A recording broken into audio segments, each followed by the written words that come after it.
बहुत समय पहले की बात है। कचरौली नाम के एक गांव में लोग बड़ी ही हंसी खुशी मिलजुल कर रह रहे थे। उसी गांव में हरिया का परिवार भी रहता था, जिसमें उसकी पत्नी लीला और उसके दो बच्चे चिंटू और मीना रहते थे। मीना और चिंटू दोनों एक ही स्कूल में पढ़ते थे। दोनों साथ ही जाते और आते थे। एक दिन हमेशा की तरह दोनों छुट्टी के बाद स्कूल से वापस आ रहे होते हैं कि चिंटू का गर्मी से बुरा हाल हो रहा होता है। आज कितनी गर्मी है दीदी, मुझसे तो इस कड़कती धूप में जरा भी चला नहीं जा रहा। गर्मी तो मुझे भी लग रही है, पर हम कर भी क्या सकते हैं। बस जल्दी जल्दी चलते हैं ताकि घर भी जल्दी से पहुंच सके। चिंटू और मीना जल्दी जल्दी चलने लगते हैं और घर पहुंचने ही वाले होते हैं कि तभी उन्हें एक आइसक्रीम वाली दिखाई देती है। आइसक्रीम ले लो, आइसक्रीम, रंग बिरंगी मीठी मीठी ठंडी ठंडी आइसक्रीम ले लो। अरे ये आइसक्रीम वाली कौन है? हमारे गांव में तो कोई आइसक्रीम वाली नहीं है। अरे दीदी मुंह छोड़ो, आप मुझे बस आइसक्रीम दिला दो। अरे पर मेरे पास पैसे नहीं है, तो मैं तुम्हें कैसे आइसक्रीम दिला दूं? नहीं नहीं, मुझे भी आइसक्रीम चाहिए। मुझे नहीं पता, मुझे आइसक्रीम खानी है। अरे बेटा क्या हुआ, क्यों रो रहे हो? मुझे आइसक्रीम खानी है, पर दीदी है कि मुझे आइसक्रीम दिला ही नहीं रही। अरे आंटी मेरे पास पैसे ही नहीं है, ये एक ही समझने को तैयार ही नहीं है। अरे बेटा तो क्या हुआ, तुम मेरे बच्चे जैसे ही तो हो। आओ और आइसक्रीम खा लो, मुझे पैसे नहीं चाहिए। इतना सुनते ही चिंटू खुशी से आइसक्रीम वाली के पास भागता है और रंग बिरंगी आइसक्रीम देखने लगता है। चिंटू माँ बहुत गुस्सा करेगी, मैं बता रही हूँ। ऐसे कभी किसी से बिना पैसे के कुछ नहीं लेना चाहिए। चिंटू अपनी बहन मीना की एक बात नहीं सुनता और लाल रंग की आइसक्रीम हाथ में लेकर उसे खाना शुरू कर देता है। चिंटू ने ऐसी स्वादिष्ट आइसक्रीम कभी खाई ही नहीं होती। वो आइसक्रीम खाने में इतना मगन हो जाता है कि बाकी सब भूल जाता है। मीना उसे बहुत मना करती है, पर वो उसकी एक नहीं सुनता। आइसक्रीम खाने के बाद दोनों बच्चे घर आ जाते हैं। अब ये बात प्लीज किसी को मत बताना, वरना माँ बाबूजी बहुत गुस्सा करेंगे। ठीक है, पर दोबारा ऐसे किसी से आइसक्रीम नहीं लेनी, ठीक है? रात को दोनों बच्चे सो जाते हैं। अगले दिन मीना रोज की तरह सुबह सुबह जल्दी उठ जाती है और उसके बाद चिंटू को जगाने लगती है। उठो चिंटू, कितनी देर हो गई है, जल्दी उठो और नहाओ, स्कूल के लिए देर हो रही है।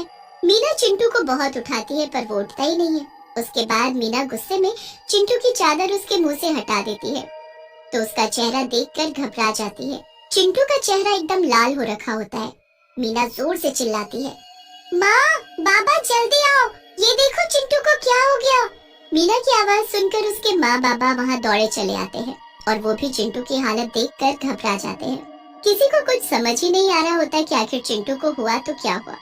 उसके बाद चिंटू के बाबूजी चिंटू को गोद में उठाकर डॉक्टर के पास ले जाने लगते हैं, तो चिंटू का शरीर बर्फ की तरह ठंडा होने की वजह से वो उसे उठा भी नहीं पाते। हे भगवान, ये तो बर्फ जैसा जम रहा है। क्या हो गया आखिर हमारे बच्चे को? ये कौन सी नई बीमारी लग गई? वो लोग जैसे तैसे चिंटू को डॉक्टर के पास लेकर पहुंचते हैं, तो डॉक्टर को भी समझ नहीं आता कि आखिर चिंटू को कौन सी बीमारी हुई है। शरीर का इस तरह लाल पड़ जाना और इतना ठंडा हो जाना मुझे तो समझ नहीं आ रहा। ये कौन सी बीमारी है? मैंने आज तक न ऐसी कोई बीमारी देखी और न कभी इसके बारे में सुना। चिंटू के माँ बाबा चिंटू को घर ले आते हैं और उसकी घर में ही देखभाल करने लगते हैं। 2-4 दिन ऐसे ही निकल जाते हैं। फिर मीना अकेले ही स्कूल जाना शुरू कर देती है। स्कूल से आते वक्त उसे वही आइसक्रीम वाली आइसक्रीम बेचती दिखती है। मीना उस आइसक्रीम वाली को देखती रहती है। उस आइसक्रीम वाली के पास कुछ गरीब बच्चे खड़े होते हैं, जिनको वो उनकी पसंदीदा आइसक्रीम दे रही होती है। बताओ बेटा, तुम्हें कौन सी आइसक्रीम चाहिए? मीना जब भी छुट्टी के वक्त स्कूल से बाहर आती, तभी उसे वो आइसक्रीम वाली वहीं खड़ी दिखती। पर अजीब बात तो ये थी कि कभी वो बच्चों से आइसक्रीम के पैसे ही नहीं लेती थी। वो हमेशा ऐसे ही बच्चों को आइसक्रीम दे दिया करती थी। एक दिन की बात है, जब मीना स्कूल से घर पहुंची ही होती है कि वो देखती है उसके साथ वाले घर में रहने वाला राजू नाम का एक बच्चा बड़ी ही रंग बिरंगी आइसक्रीम खा रहा होता है। अरे वाह राजू, तेरी आइसक्रीम तो बड़ी सुंदर है। हाँ दीदी, देखो देखो कितनी सुंदर है। अगले दिन सुबह सुबह जब मीना सो रही होती है, तो उसे साथ वाले घर से कुछ लोगों के रोने की आवाज आती है। मीना और उसके माँ बाबा उठकर बाहर जाकर देखते हैं। वो लोग घर के अंदर जाते हैं तो वहाँ राजू बिस्तर पर पड़ा होता है। और उसके माँ बाबा बुरी तरह रो रहे होते हैं। हाय, मेरे बच्चे को क्या हो गया? क्या हुआ भाभी? जब मीना और उसके माँ बाबा राजू की शक्ल देखते हैं तो हक्के बक्के रह जाते हैं। राजू का शरीर रंग बिरंगा हो रखा होता है। हे भगवान, ये तो चिंटू जैसा हो गया।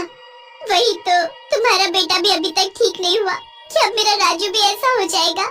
नहीं नहीं बहन, तुम ऐसे हिम्मत मत हारो, हम कुछ करेंगे। हम अपने बच्चों की हालत ऐसी नहीं होने देंगे। सब राजू को देखने आने लगते हैं, पर मीना के दिमाग में तो उस वक्त कुछ और ही चल रहा होता है। वो अगली सुबह फटाफट स्कूल पहुंचती है और छुट्टी के बाद मीना जल्दी से स्कूल के बाहर जाकर खड़ी हो जाती है।